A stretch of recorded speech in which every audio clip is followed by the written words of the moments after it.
RCR, la red que comunica y une al Perú.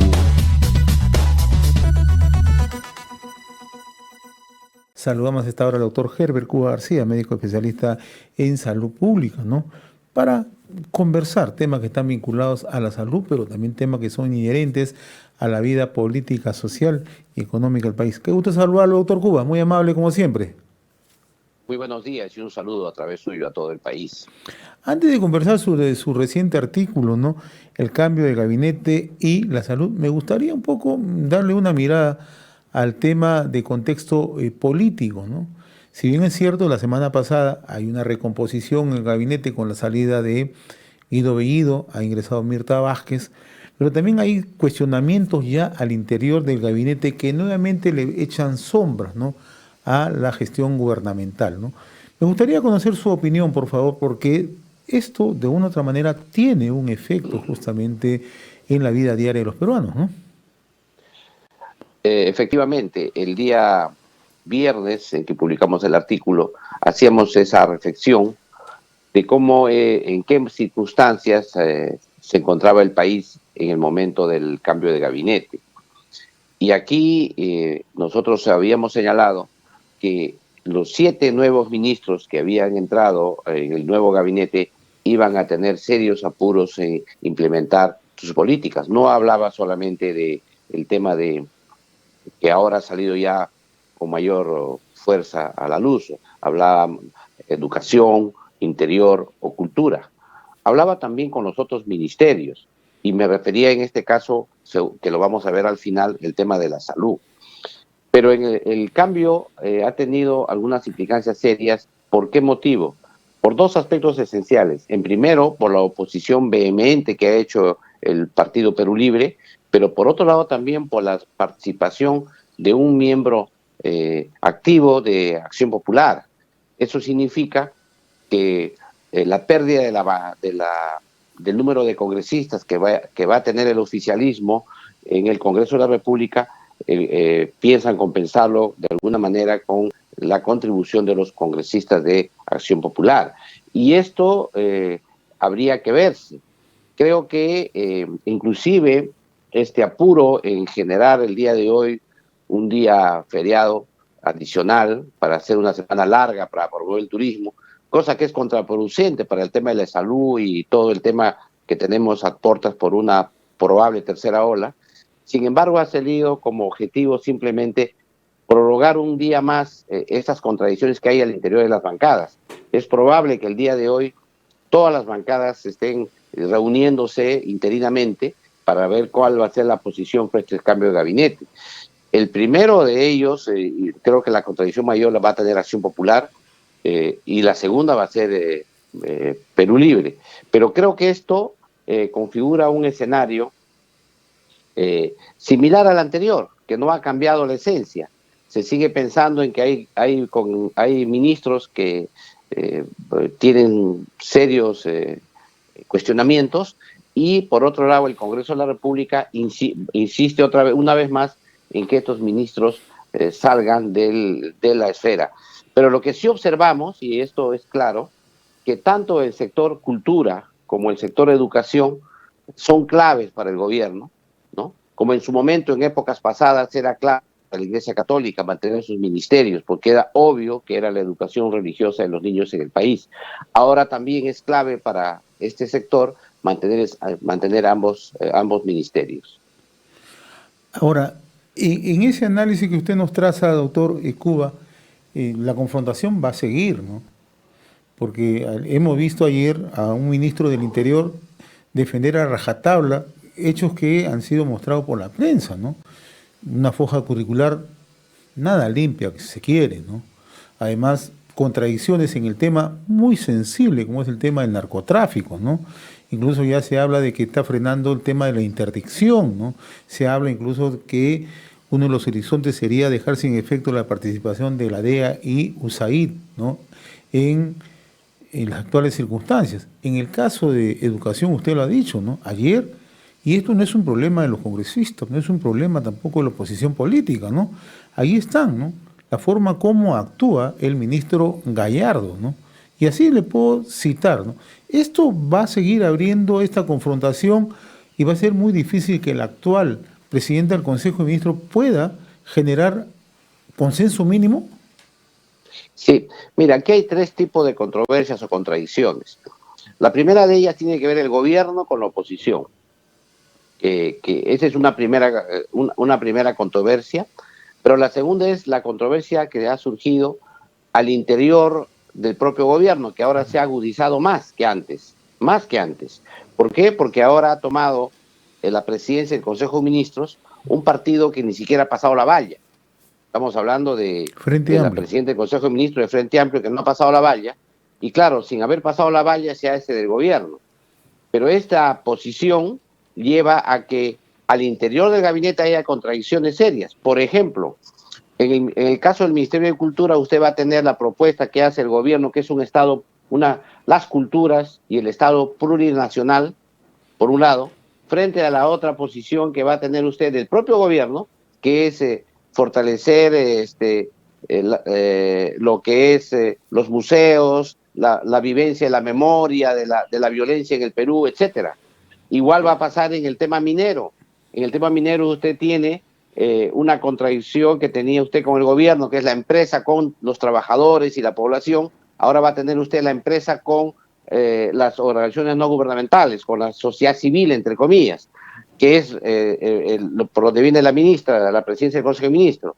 En el caso de la educación, usted tenía una educación que va en contra de la SUNEDU y la reforma que se originó en el periodo del gobierno de Ollanta-Humala, frente a una presidencia del Consejo de Ministros que sí sostiene esa reforma junto con algunas organizaciones de la sociedad civil e inclusive con el Ministerio de Economía y Finanzas.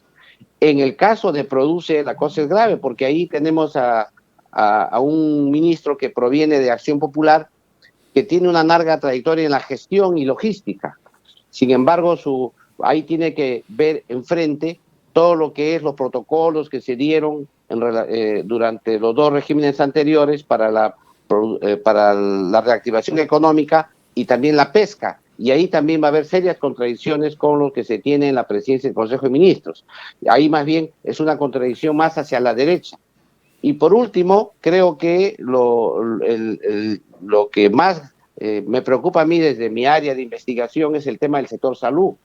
Porque hoy usted tiene ahí dos grandes posiciones. Por un lado, tenía usted la posición que tiene el gobierno, que venía ya implementándose con Iber Maraví y Mario Carguapoma en salud, que era el tema de la seguridad social universal, frente a la propuesta que trae la presidencia del Consejo de Ministros, que es el aseguramiento mercantilista, que tiene también esa propuesta el ministro de Economía y Finanzas, y en este caso va a tener que decidir el ministro de Salud. Pero el cambio que ha hecho de gabinete el día de hoy o ayer en el peruano, que ha salido jefe de gabinete, que es una persona que también contribuyó para el aseguramiento, la política del aseguramiento, se nota claramente que vamos a tener en próximos días una enorme controversia en relación a salud. Ya no solamente va a ser el tema de la corrupción que se va a plantear, o va a ser el pretexto para intentar generar una serie de cambios al interior de salud que pongan en riesgo la sobrevivencia misma de la institución como una institución de seguridad social. Ahora, en este tema del aseguramiento universal, que es una de las propuestas que se ha planteado en los últimos años y que la ha enfatizado, ¿no?, el propio presidente Pedro Castillo, ¿no?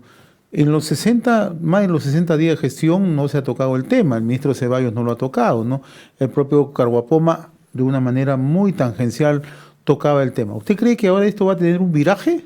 ¿Que esto va a tener Claro, se va a acentuar? claro, mire, lo que sucede es que mucha gente se confunde y cree que seguridad social universal es lo mismo que aseguramiento universal. Y son dos conceptos que tienen dos contenidos distintos. En el caso de la seguridad social universal es el sistema que mantiene hoy día de salud, que es un sistema solidario, y hay aportes, los que más aportan subsidian a los que menos aportan y hay una atención para toda la población. Y ahí no hay cobertura, se atiende a todos, de todas las enfermedades, desde un simple uñero hasta un cáncer o un trasplante de hígado. En el caso del aseguramiento, no, es la lógica de comprar servicios. O sea, ya hay un fondo y solamente compras servicios o compras prestaciones médicas para darle a tus afiliados. Pero para eso necesitas una póliza. Y en esa póliza hay un listado de enfermedades que dice, estas enfermedades te cubre, estas enfermedades no te cubre. Y la población, por ejemplo, en estos momentos tiene un problema serio con el cáncer. El aseguramiento solo cubre 4 enfermedades, 4 cánceres, tipos de cáncer. Cuando la población se enferma de otro tipo de cáncer, tiene serios problemas si es que no, ¿por qué? Porque no está en el plan, no cubre el SIS, no le cubre esa atención. Entonces ese no es un programa integral, no da lo que se llama la integralidad, y además, en un mercado sumamente pequeño de la salud, que sea un mercado privado, sobre todo la mayoría del mercado es público, entonces aquí lo que ocurre es un trasvase de recursos directamente porque las licitaciones o las compras de servicios se hacen casi a dedo. En consecuencia, este sistema estaba en seria controversia, lo que se implementó durante el gobierno de Ollanta. Se ha intentado varias veces implementar este modelo del aseguramiento, pero no ha tenido efecto hasta la fecha. Como yo lo he señalado, es un parto obstruido, porque no acaba de salir el tema de este aseguramiento, pero esta contradicción se va a llevar ahora al gobierno. El gobierno va a tener que decidir si es que de una vez destruye salud, destruye la concepción de la seguridad social universal y pasa al otro modelo, y esto puede ser que genere serios aprietos al sector salud. Pero hasta el momento, sobre ese tema, el ministro de Salud no ha dicho una sola palabra. El ministro más está dedicado al tema de la COVID, lo cual no está mal, ¿no? Pero en este tema lo he escuchado poco o casi nada, ¿o me equivoco? Sí, efectivamente. Lo que yo señalo es que este cambio de gabinete va a tener que tener impacto en esa contradicción. ¿Por qué? Porque si bien es cierto, el ministro de Salud no decía nada, ahora va a tener que decir, porque hay una primer ministro o una presidenta del Consejo de Ministros que tiene esa idea. Hay un ministro de Economía y Finanzas que es Pedro Franque, que tiene esa idea, y lo más probable es que esa idea entre en el tapete, porque ahora tenemos una nueva ministra de Trabajo, donde está escrito de Salud, está escrito al Ministerio de Trabajo, y la nueva ministra es posible, y aquí habría que ver qué piensa ella, porque no conocemos su trayectoria en el sector salud, va a tener que decidir cuál va a ser el apoyo, cuál va a ser la decisión política que tenga su sector en este sentido. Lo que yo sí creo, más bien, es que debido a la correlación de fuerzas que hay actualmente en los diversos sectores, de los cambios que se han hecho, las contradicciones son mayores de las que había en el gabinete anterior. Y ahora viene estas contradicciones internas van a ser gravitantes a la hora que se relacione con la contradicción externa que tiene tanto en el Congreso como en la sociedad. Ahora, y aquí hay un hecho que conviene abordarlo, doctor Cuba, ¿no? Usted ha citado lo que puede ocurrir con la bancada de Acción Popular, lo que puede ocurrir con la bancada que ya se conoce, ¿no? De la centro derecha, ¿no? Estamos hablando de Fuerza Popular, estamos hablando de Renovación Popular, de Avanza País, un poco con el apoyo de Alianza para el Progreso, pero lo que no estamos tocando es el pronunciamiento reciente de Perú Libre. Ha dicho, vamos a respaldar al gobierno, no al gabinete. Con claridad lo han dicho, vamos a respaldar al gobierno, no al gabinete. A Pedro Castillo lo respaldamos, al gabinete no. Claro, la pregunta es cómo se traducen votos en el momento de eso, y eso en votos va a ser, o se abstienen, lo más probable es que se abstengan en la votación, y al abstenerse son 44 votos ahí, que son fuertes, y los otros lados se oponen, entonces eso va a quedar en el limbo, o de lo contrario, le van a dar una confianza pírrica. Pero hay que tomar en cuenta también que otros partidos han señalado, todos prácticamente le han pedido que cambie 2 ministros por lo menos, ¿no? Y en eso es el problema, decíamos, que nos encontramos de nuevo. La pregunta es, ¿todo esto qué tiene de fondo? Lo que dijo el presidente Castillo cuando lanzó la segunda reforma agraria. Seguimos con la Asamblea Constituyente. Segundo, ¿qué tiene de fondo? La recolección de firmas para el partido político magisterial. ¿Qué tiene de fondo? La recolección de firmas para la Asamblea Constituyente. Y además, ¿qué es esto?